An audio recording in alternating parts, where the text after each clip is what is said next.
Johann Sebastian Bach. And he says, in the architecture of my music, I want to demonstrate to the world the architecture of a new and beautiful social commonwealth. The secret of my harmony, I alone know it. Each instrument and counterpoint, and as many contrapuntal parts as there are instruments.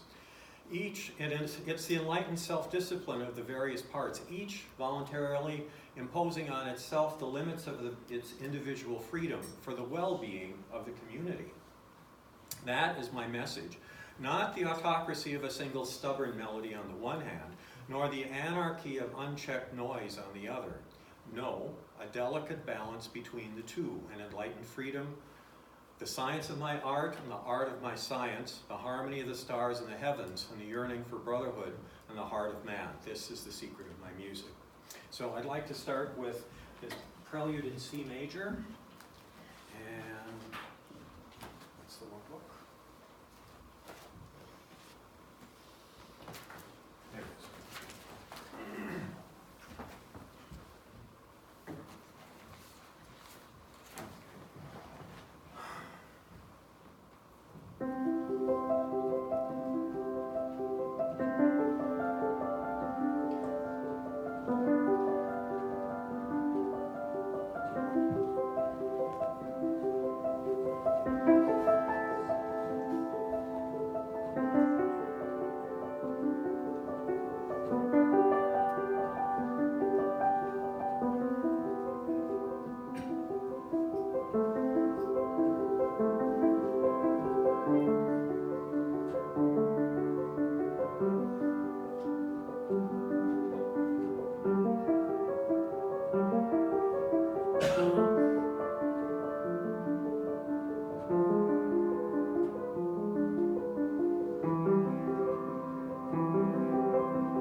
So, who was Sayyid Ali Muhammad Shírazí, known as the Bab? He was born in Shiraz, that's where he gets his name from, the Shírazí. He was the descendant of the Prophet Muhammad, that's where he gets the Siyyid from. And he also could have had the title of Haji because he also went on pilgrimage, and that's a title that denotes going on pilgrimage. The name, or the title Bab, means gate, and that we're going to talk a lot about tonight because a gate has two sides to it. One is looking, in this case, to the past, and one is looking to the future. One is inside, one is outside. He was martyred by a firing squad in 1850 in Tabriz, and he claimed to be the 12th Imam, or the promised one of Shia Islam, which would either be referred to as the Mahdi or the Qaim. He was considered to be the herald of the Bahá'í faith, similar to John the Baptist in his relationship to Jesus. And he's referred to as a manifestation of God by Baha'is. And we'll talk a little bit more about that in a minute. And he inaugurates a new and unprecedented era in the religious history of mankind. It's the end of a prophetic cycle and the beginning of a cycle of fulfillment. And this is... it's not only an unprecedented era in religious history, it's also in sciences, in the arts, in literature, in everything that you can imagine, in political structures, everything. So, getting on to what is a manifestation? The first divine hypothesis is the appearance of a manifestation of God. And history attests to this fact, and history should be read in terms of their appearance. And think of how each major world religion has its own calendar and their own starting date. This is a different year for Hindus, for Muslims, for Christians, for Jews, for Bahá'ís. Everyone has their own calendar for these things. Their appearance, their teaching, what's unique about them in that regard, their influence, how they changed the world, their achievement, what they did. They are the makers of history. Without reference to them, history shows no conscious purpose, no direction, no intrinsic meaning, and no ultimate goal. And this was by a Baha'i scholar named Dr. Balyuzi, in a book that he wrote quite a number of years ago. Now, if we think about the manifestation and the creative word of God, if we go back to Christianity, think of, in the beginning was the Word, and God said, let there be light, that whole thing. So logos is, in Greek philosophy and theology, word or logos is the divine reason implicit in the cosmos permeating an orderly universe, the animating force giving it form and meaning. Logos could be also viewed as God active in creation, or another way of looking at what a manifestation is, whether it be Christ or Buddha or Muhammad. Judaism, and God said. In Christianity, in the beginning was the Word, and the Word was God, or the Word was with God, and the Word was God, and dwelt among us. In Islam, the prophet said, God said to the pen, write. And the pen responded, oh Lord, what should I write? And he said, write down the decrees of all things until the hour begins. And that's one of the sayings of Muhammad. Baha'i, I testify moreover that with the movement of thy pen, thine injunction, be thou, all creation hath been enforced, and all created things have been called into being. And I have one more here. This one is the most poetic. Lo, the nightingale of paradise singeth upon the twigs of the tree of eternity with holy and sweet melodies. And here the nightingale is a reference to Baha'u'llah himself. And the idea that in this revelation, in the Baha'i faith, the word was chanted. And so the world was recreated through music. In the world of existence, physical things have a connection with spiritual realities. This goes back to Plato as well. He said pretty much the same thing. So we've been talking about all these religious things going on. If we look at the secular world, we have Wilhelm Friedrich Hegel, who was a contemporary of all the people of the Bab. And he said, world history is a court of judgment. He was a contemporary of the Bab, and he contrasted the national spirit, or Volksgeist, and Weltgeist, a world spirit, a type of communal consciousness or a collection of cultural ideas, norms, and practices. And he referred to, use the term frequently Zeitgeist, and it's applied to so many things, but he preferred the phrase Geist der Zeiten, which would mean spirit of the times. And he also proposed a hierarchy of the arts, starting with architecture, going up to poetry, being more abstract and more intellectual, more spiritual in that regard. And he also developed this idea of dialectics, which also goes back to Plato. But we can look at dialectics in terms of the thesis being religion, or the basic thought of things, science being the antithesis, but rather it's not as it's an opposing force, but it's the one that enables it. And then art being a synthesis that brings technology and spirit and everything together. If you also, there's a nice catchphrase that Baha'is used to use, was knowledge, volition, and action, where knowledge is that first thing from your belief in religion. Volition is going out and doing something, which would be comparable to science, the act of doing something. And then knowledge, volition, and action is the synthesis of the two and making it something whole. So the Zeitgeist, spirit of the age, refers to an invisible agent or force dominating the characteristics of a given epoch in world history. And zeitgeist is to philosophy as the Holy Spirit is to religion. It's the spirit in the religion. Or logos is to theology. That word logos is connected to theology. And then the manifestation is the logos, whether or not, whether it be Jesus or Muhammad or Abraham. The manifestation is the spirit of the age. And this is from Hegel, our epoch is a birth time in a period of transition. The spirit of man has broken with the old order of things, hitherto prevailing, and with the old ways of thinking, and is in the mind to let them all sink into the depths of the past and to set about its own transformation. And so this is very much in keeping with how Baha'is view the world. On humanity, the nature of humanity is to impel men to agree with one another, and its very existence lies simply in the explicit realization of a community of conscious life. This is so contrary to the notion that man's nature is to be competitive and to fight with each other and to have war. It's a totally new paradigm. And if we looked at how the zeitgeist was reflected in Christianity at that time, the Millerites believed that Jesus would return on October 22nd in 1844, the year that the Bab declared his mission. The Seventh-day Adventists, they grew out of the Millerites and formally established in Michigan in 1863, the year Baha'u'llah declared his mission. And then the Shakers, or the United Society of Believers in Christ's Second Coming, they were founded in England much earlier, but in America in the 1870s. And then, of course, the Mormons, the Church of Jesus Christ of the Latter-day Saints, established in 1820 by Joseph Smith, who ended up dying in that fateful year of 1844. And then, this is a more obscure group, the German Templar colony. They were founded in 1868 at the foot of Mount Carmel in Haifa, Israel. And they believed that living in the Holy Land would hasten the second coming of Christ. And so there again, we see this permeating religious thought, regardless if you're a Christian or here in Islam. The Shaikhi movement started in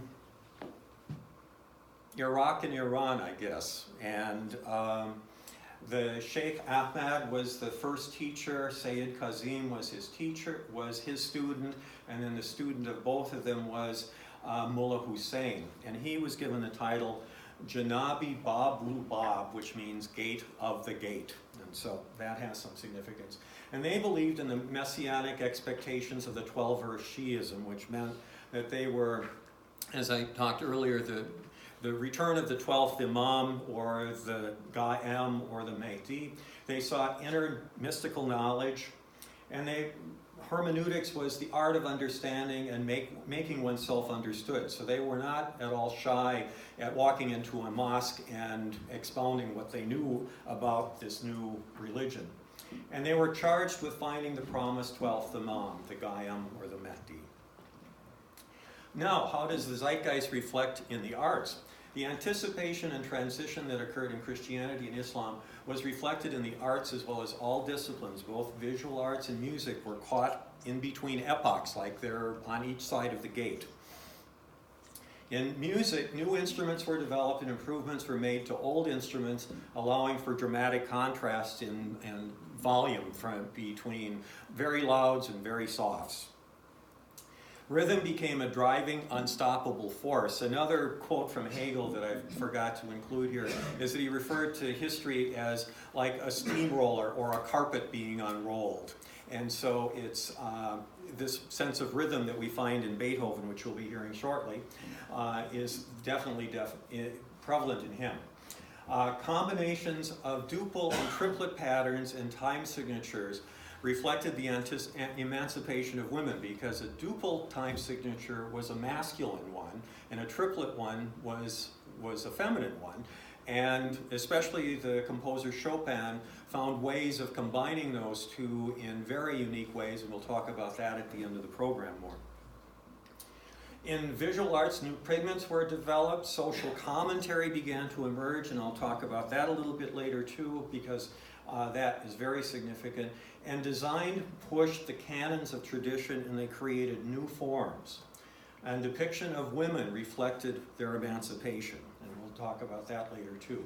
Now, Beethoven. The vibrations on the air are the breath of God speaking to man's soul. Music is the language of God. We musicians are as close to God as man can be. We hear his voice, we read his lips, we give birth to the children of God who sing his praise. That's what musicians are.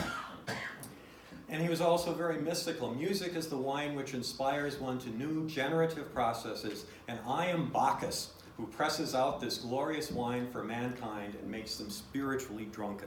And this is a very parallel thought that was going on in Sufism, in Islam, where the serving of the cup, it was the term is sagi name, is someone who serves a cup, and the cup is wine, and drinking the wine you become intoxicated you become intoxicated, but the symbolism is that the cup is the manifestation, is the voice of God on earth, and the wine is the words of God that make you intoxicated.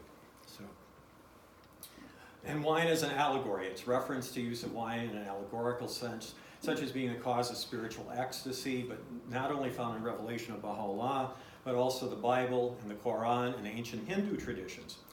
In the Quran, the righteous are promised that they will be given to drink of the choice sealed wine. And in his tablets, Baha'u'llah identifies the choice wine with his revelation, whose musk-laden fragrance has been wafted upon all created things. He states that he has unsealed this wine, thereby disclosing spiritual truths that were hitherto unknown and enabling those who quaff thereof to discern the splendors of the light of divine unity and to grasp the essential purpose underlying the scriptures of God. In one of his manifestations, Baha'u'llah entreats God to supply the believers with the choice wine of thy mercy, that it may cause them to be forgetful of anyone except thee, and to arise to serve thy cause and be steadfast in their love for thee. And this was printed by a Baha'i scholar named John Hatcher. And some quotes from Baha'u'llah about the wine of reunion. Ponder upon the things which have been mentioned, perchance thou mayest quaff the sealed wine through the power of the name of him who is the self-subsisting, and obtain that which no one is capable of comprehending. Take heed lest anything deter thee from extolling the greatness of this day, the day whereon the finger of his majesty and power hath opened the seal of the wine of reunion, and called all who are in the heavens and all who are on the earth. And then Beethoven, back to Beethoven, from the glow of enthusiasm I let the melody escape. I pursue it, breathless I catch up with it, it flies again, it disappears. It plunges into the chaos of diverse emotions. I catch it again, I seize it, I embrace it with delight, I multiply it by modulations, and at last I triumph in the first theme. There is the whole symphony. Now, at the same time Beethoven was doing all of his magnificent things, the painter Francisco Goya was doing the same thing in Spain. And both are considered to be the last of the old masters and the first of the moderns. Goya had three distinct periods, which we'll be seeing in the upcoming slides, of Rococo, Classical, and Romantic. And Beethoven had three distinct styles, going from Classical to a transitional period to Romanticism. They both lost their hearing. They both were deeply affected by the Napoleonic Wars. And Goya was such a pivotal figure in art history that he influenced the Expressionists and the Surrealists of the 20th century. And late Beethoven is characterized and inspiring modern composers because of its formal, harmonic, and structural experimentation that he did. So I know we're getting kind of boring here. Now, the painting of Charles IV, this is significant in terms of the beginning of social commentary. When we first studied this in art history class, our teacher pointed out what a parody this was on the royal family, because they were very corrupt, they were very inept at ruling, and they suffered from a lot of inbreeding. And so what we had always talked about is, well, you can see one woman is looking away from the painting, The painting in the back that we can't see very clearly is a painting of Noah and his derelict children. And then we have Goya sitting in the background painting from there, which you know he couldn't be doing unless there was a huge mirror in front here. And so, and if you look at some of the expressions on their faces, you can tell that they're having mental challenges, to say the least. And so, and the royal family loved this. You know, that again shows their diminished capacity, I think, in that they weren't able to recognize the satire that this painter was giving. And so what I'd like to play for you now is two movements from the Sonata number 8 in C minor, Opus 13, the Sonata Pathétique. So, there we go. And I'll take this back to you. And we'll be seeing slides of Goya throughout this, and you can go.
is in the Minneapolis Institute of the Arts, and it's one thing that I like to do a mini pilgrimage to every time I'm in there.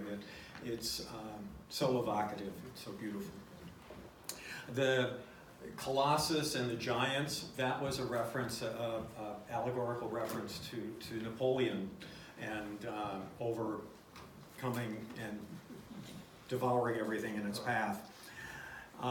Music is the one incorporeal entrance into the higher world of knowledge, which comprehends mankind, but which mankind cannot comprehend. And music is the mediator between the life of the senses and the life of the spirit. Now, just as I would say Beethoven was really caught up in that spirit of that zeitgeist I was talking about and that shaky movement, as well as the Millerites and the Shakers and all of those people, if we go on, again a contemporary of Beethoven. Beethoven died, I think, in 1828. Here, Jericho died in 1824. He was only 32 years old, 31, 32 years old. And he painted a painting called The Raft to the Medusa in 1819, it was done without a commission. It was considered, because of that, as one of the first modern paintings. And it depicts a contemporary tragic event, the shipwreck of the ship Medusa. And there were 400 or 500 people on board. They only had lifeboats for, I think it was 250. 150 were left to build a raft out of the wreckage of the boat, and only 15 survived, and they resorted to cannibalism and everything else before they got there. So this was a huge controversy and a huge dramatic event in French history at that time. And Jericho becomes this bridge between neoclassicism and romanticism. Again, this idea of the gate, where he's in the old world and in the new world at the same time. He influenced Delacroix, who posed for one of the figures in the painting, The Raft to the Medusa. We'll be seeing it shortly.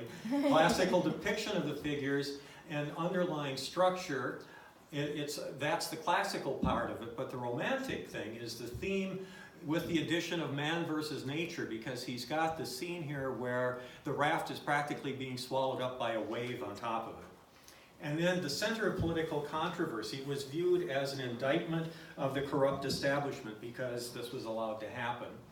And he's also an abolitionist, because it's an African who brings salvation to the survivors. And his preliminary studies before he died was the African slave trade and the opening of the doors of the Spanish Inquisition. So if anybody was in that spirit of the age, and if you notice, being such a young man, Chopin only lived from 1810 to 1849. He was only 39. This whole period where, when we talked about him in art history, I'll get to the painting here, the understanding was that he just burnt out after he finished this great work in 1819. Again, a significant date, considering that was the year of the birth of the Bab. And here we can see the African waving a flag, and way off in the distance there's that little bump that's the ship. And structurally, I have to come around, I'll talk loud, I need to go around here. The classical part of this is, see, we've got a pyramid shape here and another pyramid shape here. So that's, typical classicism. Here we have this big wave coming ready to inundate them. Here we have dead bodies. It's either this man here or this one is Delacroix. And the other part of it is that you can start seeing that there is this big spiral here that ends up here, and as well as over here, you can have another spiral going. And so it's both this, spirals were something common to Romanticism, where these very stable structures were very classical. And so here he does both in one painting, which is remarkable. Now the other phenomenal thing about this painting is it's over life size. It's hanging in the Louvre with a lot of the other paintings of Delacroix and the periods of these early romantics. And it's huge. You can be literally swept into it. And Jericho went on tour with it as well. He went to England and exhibited it in London, and it was what he was most famous for. And again, it wasn't commissioned, where many artists didn't do things without commission. He had a passion for this. He did tons of studies. He was like Michelangelo in that he went to morgues and studied cadavers and did dissections. He went to the insane asylums, that was what they were called back then, and they painted pictures of, there's a series of 6 or 8 paintings of people with different mental conditions. So he was a very unique character. Now, let's talk a little bit about the history of music. In ancient Egypt, it was believed that Osiris used music to civilize the world. And here, Baha'u'llah says, it hath been revealed and is now repeated that the true worth of artists must be appreciated, for they advance the affairs of mankind. If we look at a painter like Jericho, as well as Beethoven, they certainly advance the affairs of mankind. Baha'u'llah. Now, if we go back to Pythagoras, a Syrian philosopher in the 3rd century AD wrote a biography of him, and we learned a lot that he spent 22 years in Africa studying, and was a member of the Egyptian priesthood. And Egypt at that time was part of the Persian Empire, but thank God for the Persians, because they allowed everybody in their empire to retain their own religion and customs and their centers of learning. And so this was at the, my history is probably off here, but if you think of Xerxes and people like that, and when the capital of Persia was in Persepolis. And it's very questionable if Pythagoras invented the Pythagorean monochord, because the Egyptians had to know it 2,500 years earlier to build the pyramids. So, and Pythagoras said the highest goal of music is to connect one's soul to their divine nature, not entertainment. I can remember being at a music conference years ago, and there's a Bahá'í quote on music, that music is spiritual food.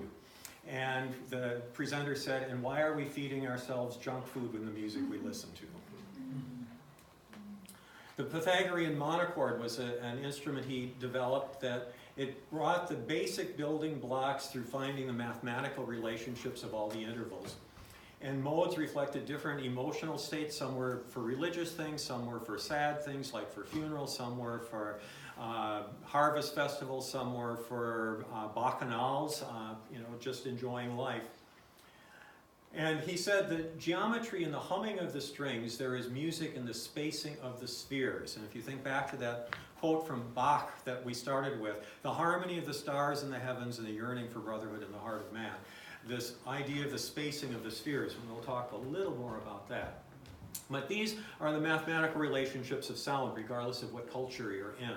Now, I'll just demonstrate quickly here. That would be like that first figure on top would be just a sine wave. And then if you go an octave higher, it's that same wave, but it's cut right in the middle. And then if you go above that, it divides the string into 3 sections. So we have a 5th, and then a 4th, and it keeps going up and up. And so that's where we get the notes of the scale from.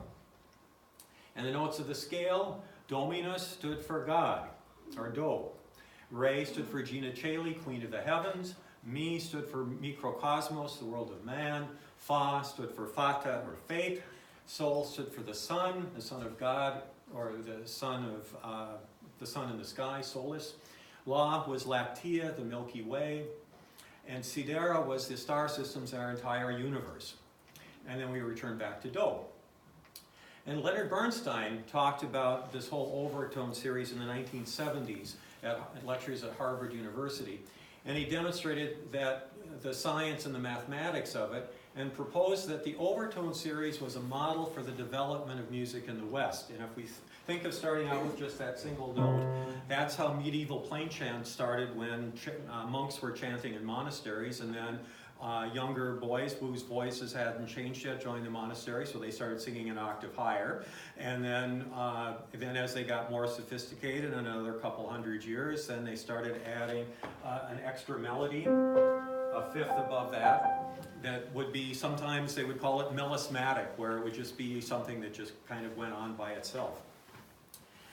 And so, and then if you think of the classical period, it goes further, and then the Romantic period, just an example quickly. If you think of something like that, and if you think of what's going on that was written by Mozart at the time of the Enlightenment, and what we have going on in the left hand is Do, Sol, and Mi. And if you think about the Enlightenment, man comes between God and the Son of God. And so it's all there in the music. Okay, the progressive notes of the overtone series correspond with progressive development of music from medieval plain chant to jazz. And then this is something that's common in Hinduism as well as in the Baha'i faith, that verily we have made music as a ladder for your souls, as a means whereby they may be lifted up unto the realm on high. Make it not therefore as wings to self and passion. Truly, we are loath to see you numbered with the foolish. and that's from Baha'u'llah. The other thing about this whole overtone series, there's Tibetan monks that sing in overtones. They manage to have a bass drone tone, and then they're able, through manipulating their jaws and their vocal cords, to create overtones in their own singing. And they do it as a form of meditation and enlightenment for their souls to ascend. So it all fits together. Now, all that vibration stuff was translated into art and resulted in the golden rectangle, or the golden ratio. And we find it in seashells, we find it in sunflowers and other plants, in a frog skeleton, in a T-Rex, and here we come to Vitruvian Man, developed by Leonardo. And here the idea of the square and the circle.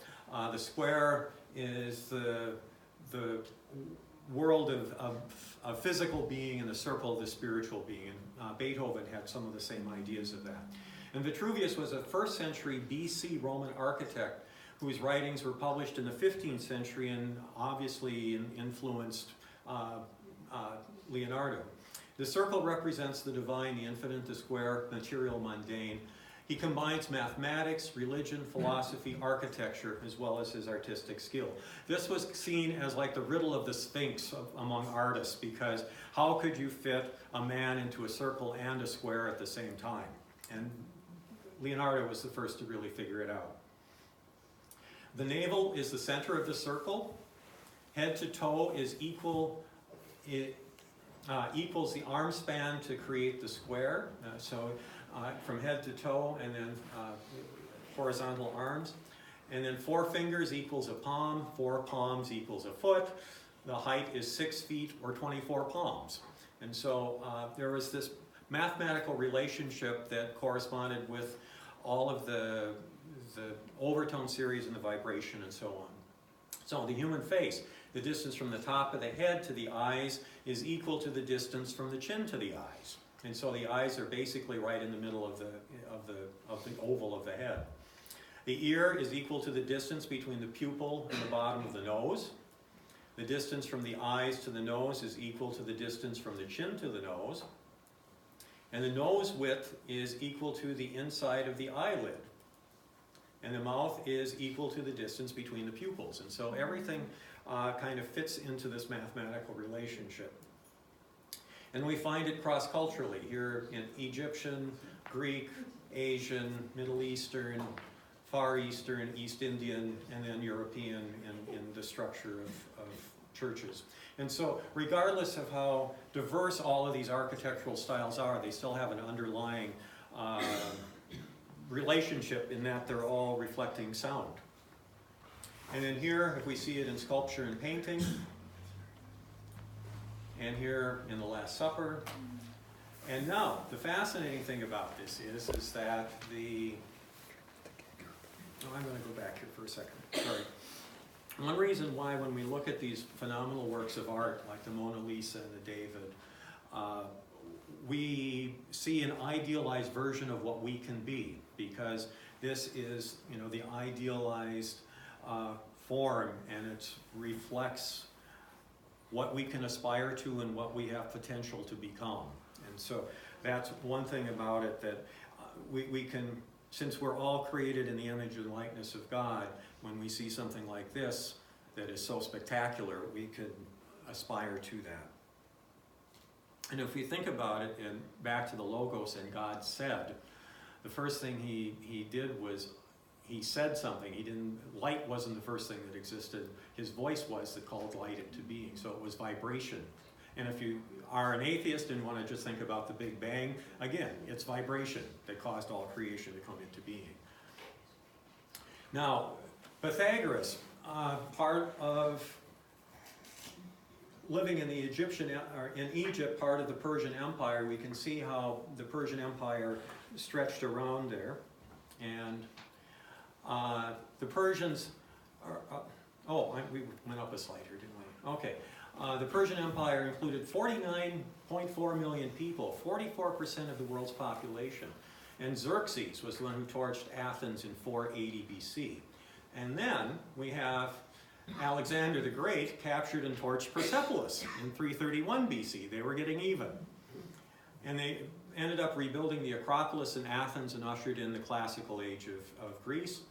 And it became a Roman province later in 146 BC, and now we can think of the time Julius Caesar and Cleopatra. Cleopatra was actually Ptolemy from Greece. And so what I'm getting at here is that there was this cross-fertilization of knowledge, of science, of art going between Persia and Greece, and back and forth, and that's how that knowledge ended up being preserved. Now, the next slide here, if we look at the Roman Empire, we can see how vastly that encompassed all of the Mediterranean area. And then the next one is the Islamic Empire. And during the early Christian period, Greek thought and Egyptian thought was considered to be pagan, so it was all dismissed, but it was kept alive in the Middle East by the Persians. And when Islam came on the scene, all of a sudden here we have this flowering of this wonderful cosmopolitan culture that went from Spain, North Africa, all the way to the borders of India. And it was just like the ancient Persian Empire, where everyone was allowed to keep their religion. There was an Arab quarter, there was a Jewish quarter, there was a Christian quarter in many cities, and so on. So, and then in many ways it was the golden age of Islam went from about 800 AD to 1100. In 859, the first university was founded, 300 years prior to the first university in Europe. Islamic scholars educated popes and royalty. They influenced European science, engineering, and architecture, and they helped build and design Gothic cathedrals. They ushered in the Renaissance. And the European Christian Dark Ages went from 476 to 1300, where they were still sewing their children into clothes and for the winter. And the Crusades were from 1095 to 1492, where they,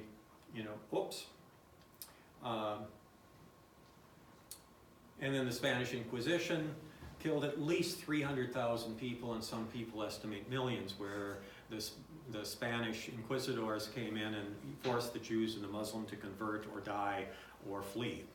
So, now the basis of Islamic art is the idea of the breath of God, and part of Islam is that you should have God on your lips with everything you do, and you have sayings of the Quran inscribed in brass pots, in water vessels, in eating utensils, all of that sort of things, and of course in their phenomenal tile work.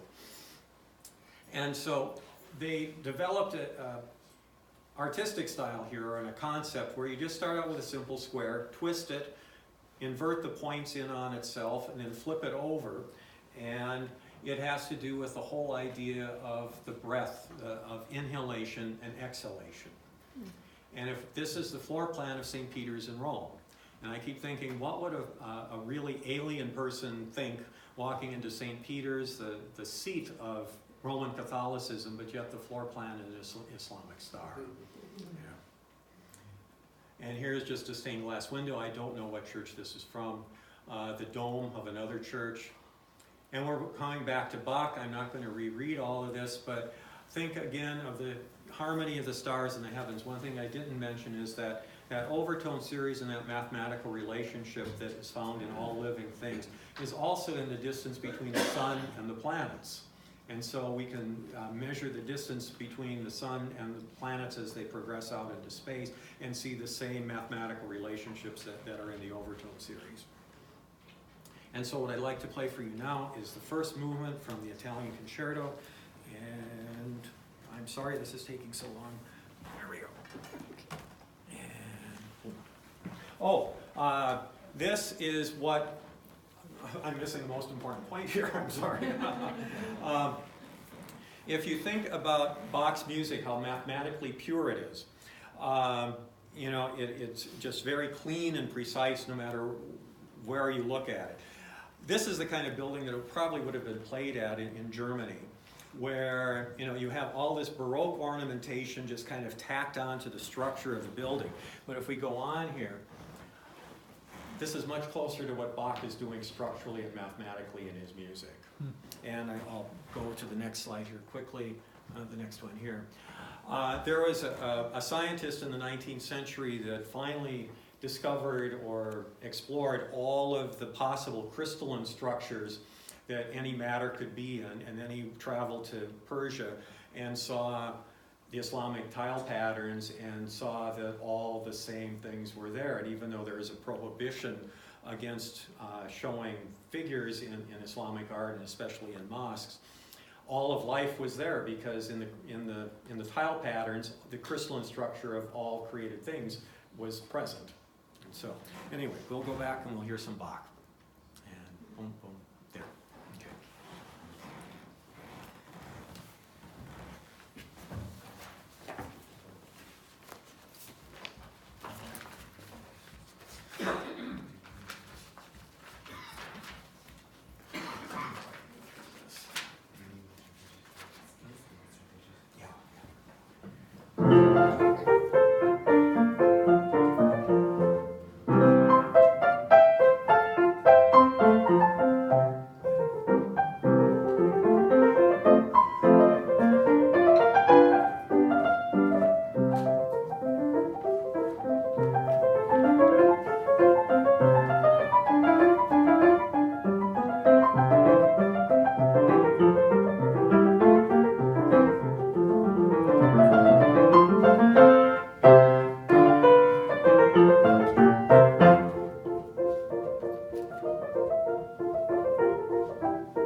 Okay, in the 19th century, there was a fascination with Orientalism, or Islam. Napoleon invaded Egypt in 1798. Again, think of all these contemporary dates here. And then he brought back the obelisk that's standing in Paris, for those of you who've been there. European colonialism was really rampant at that time. There were 9 translations of the book by Hafez called the Divan between 1800 and 1880.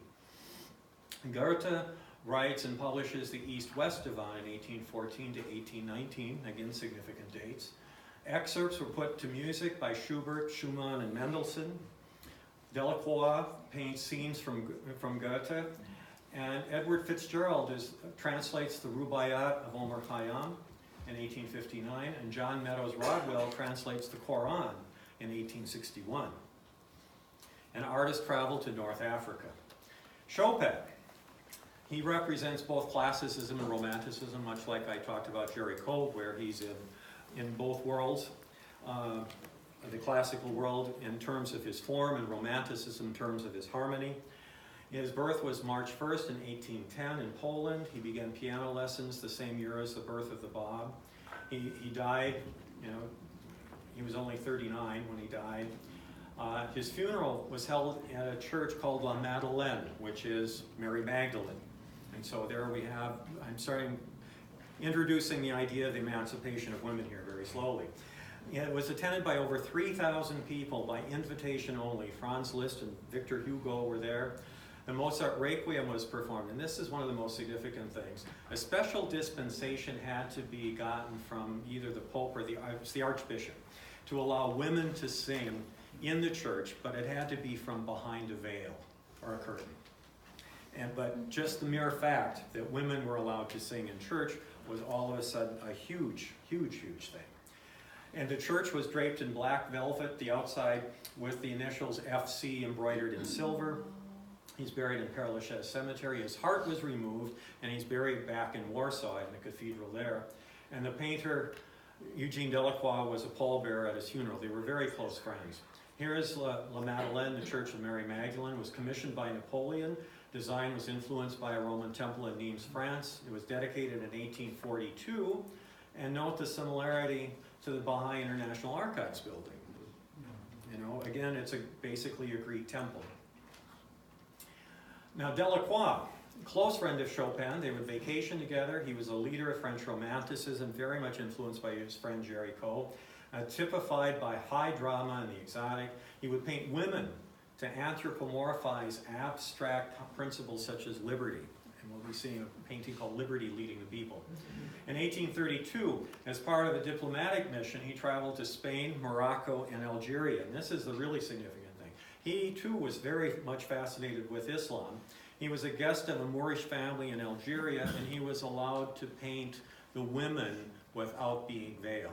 Wow. Which is huge at this point in history. And he illustrated the works of Goethe. All the Islamic women are laughing back here. He's buried in Père Lachaise Cemetery in Paris, not far from, and here, the women of Algiers. And this is considered so exotic and unnatural by most European society, and to think of the social barriers that he broke by doing this, and how close he must have been trusted by the Algerians as well as the Jewish community in Algeria. Now, what I'm playing for you is a Chopin etude. It's referred to as the Chinese etude. The right hand only plays black keys, and there's an F that the left hand can't get to, and the left hand plays black and white keys, and so we have an Amen going on there, which is very Occidental or Western. The Oriental part we can imagine from the black keys. And it balances masculine and feminine rhythms. The right hand has, like I said, quadruple rhythms or duple rhythms are masculine. So we have 4 beats going on in the measure, but within each of those beats we have 3 notes. So it's 1 and a 2 and a 3 and a 4, 1 and a 2 and a 3 and a 4 and then the left hand, he does something really interesting. He goes, it's like a waltz, but a 4th beat thrown in. 1, 2, 3, 1, 2, 3, 1, 2, 3, 1, 2, he's messing with rhythm, and he's doing it in a very clever way here. He balances Eastern and Western harmonies. His structure reflects the classicism, masculine attributes, and the harmony reflecting romanticism, or feminine attributes. And here we have, isn't that the first slide on there, Moroccan women? It says Moroccan women. It is? Yes. Okay, and this one I'll play from memory, I hope. Okay, all right. Okay. I'll know where you are if you get lost. Okay, thank you. Oh wait, it's on top of the remote. Ready? What? Oh, the The readings. remote doesn't do much, but. It does something there. Oh, Uh-oh. oh, just push the, I can't see the push, menu push button. menu. Yeah, I gotta get my glasses to see it. No longer.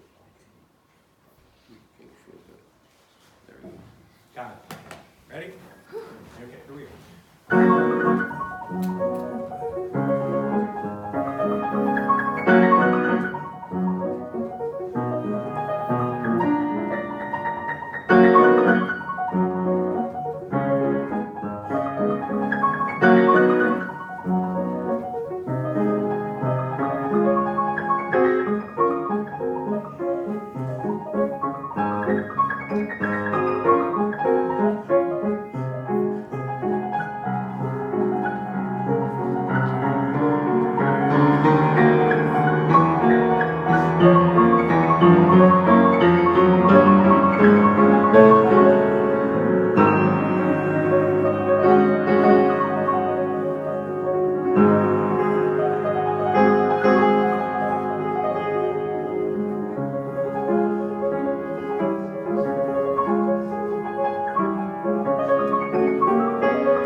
Was Chopin's companion for quite a number of years, and again, we have very, significant dates here. Her father was the grandson of an illegitimate son of the King of Poland.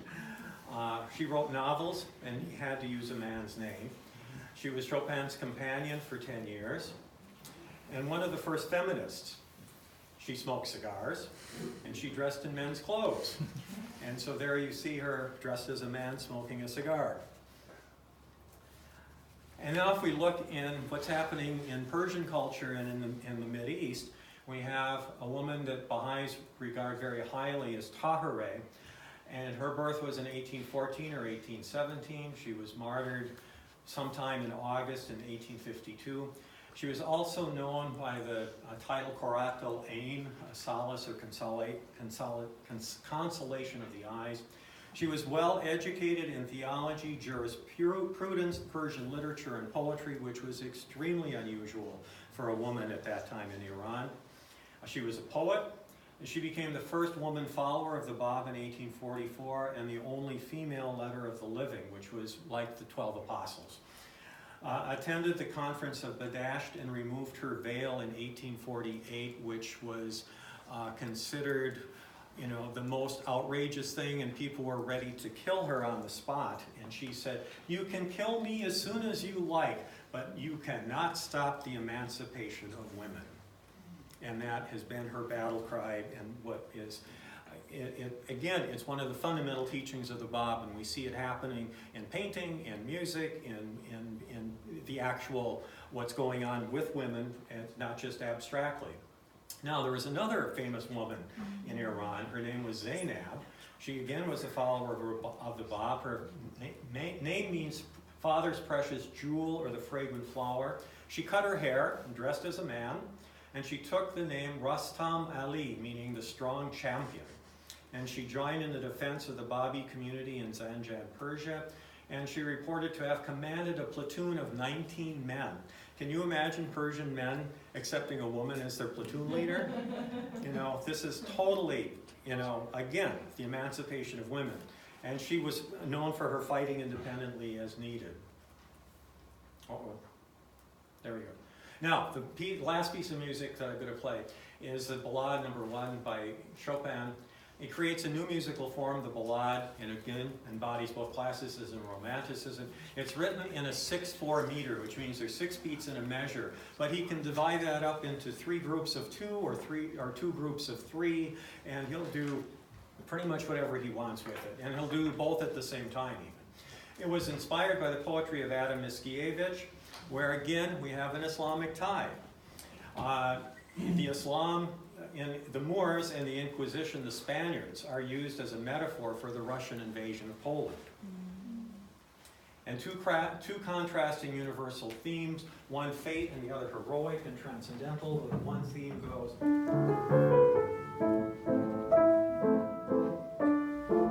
We always have this fate knocking on the door feeling, and then the transcendental, heroic theme.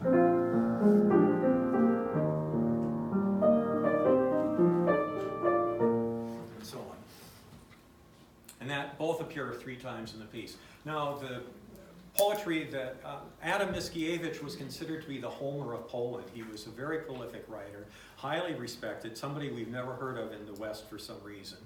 But anyway, in this story, Konrad Vollenrad, and he comes out from a banquet, and he was drunk and speaks warmly of an exploit in which the Moors took vengeance on their oppressors. So these would be the Muslims taking vengeance on the Spaniards.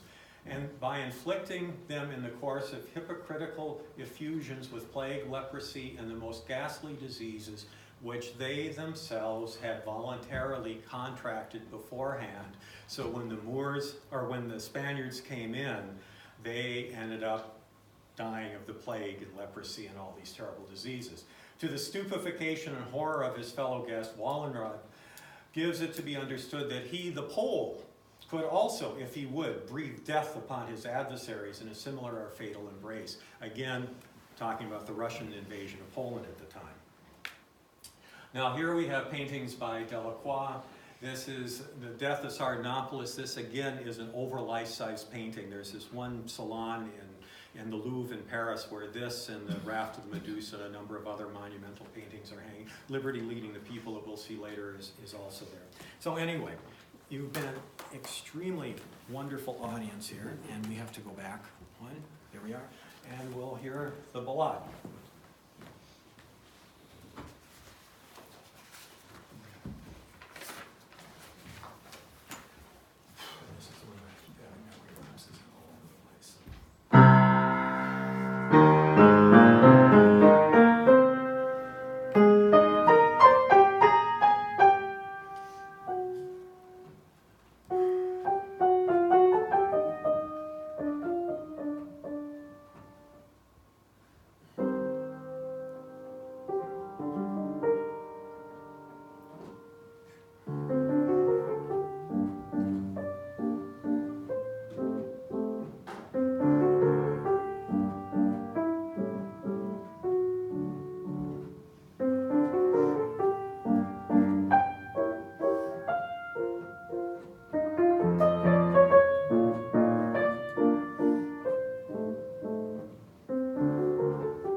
Okay. Delacroix kept a little drawing of Chopin as Dante in his bedroom, and until his death he remembered. The incomparable genius for whom heaven was jealous of the earth, and of whom I think of so often, no longer being able to see him in this world, nor to hear his divine harmonies. And then, while visiting Chopin at the home of Georges Sand in Nohant, France, 1842, Delacroix wrote, "From time to time, the window opening onto the garden admits gusts of music from Chopin, who is working in his room. It mingles with the songs of the nightingales and the scent of roses." Okay, next one. And that's from strike up such a melody and tune as to cause the nightingales of divine mysteries to be filled with joy and ecstasy. That's from the Bahá'í Writings on Music. Again, in the world of existence, physical things have connections with spiritual realities. I hope I've demonstrated that. And Baha'u'llah said, "In this day the sun of craftsmanship shineth above the horizon of the Occident." That's why I spent so much energy on Western art and music here. "And the river of arts is flowing from the sea of that, out of the sea of that region. One must speak with fairness and appreciate such bounty. And it hath been revealed and is now repeated, the true worth of artists and craftsmen should be appreciated, for they advance the affairs of mankind."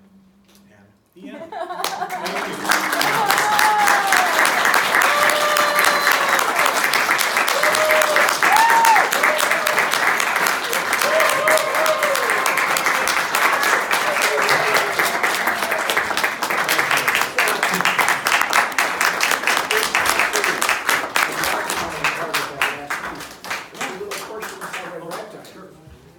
Anybody have any questions or comments as we get ready for a reception at the next room? And we can turn up, Susan, we can turn up the lights a little bit.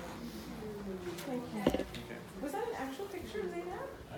Of what? Of Zainab, yeah. That was actual Yeah, photograph yeah, of her. yeah. Yeah, amazing, yeah. They didn't have one of Mullah Hussein, but they're, interesting. And maybe there is one. You know, maybe I can find it. Yeah, that's possible. Yeah. And if we Thank go you out that so way, much, you Mark. can mango punch is there. Or and maybe then, they're going to turn the follow lights on around in the there. I corner. don't know.